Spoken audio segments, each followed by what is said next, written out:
Nobody really needs me to review Discworld, but I just got introduced to the books for the first time, so I'm going to do it anyway.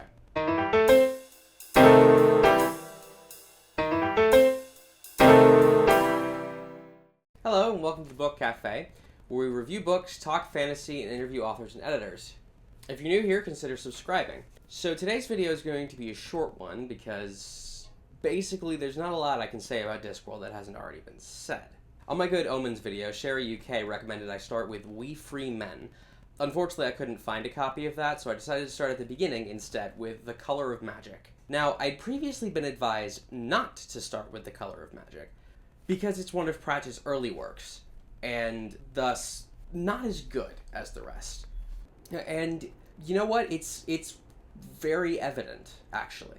When you read The Color of Magic, even if you haven't read the rest, you can see why people think it's not the best one.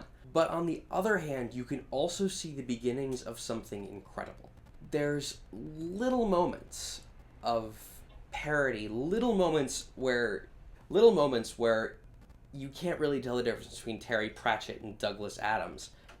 Not that there really is a difference.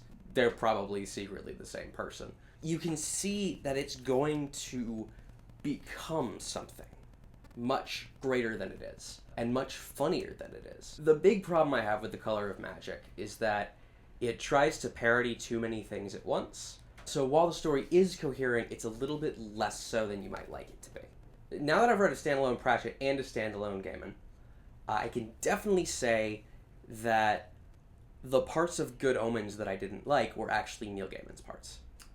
Pratchett is funny, his characters are interesting, and he knows how to make an ending. And he has a much better idea of how to do tension.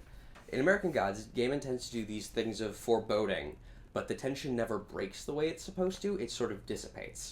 In Color of Magic, you get moments where it actually looks like the characters are about to die, and they keep showing up.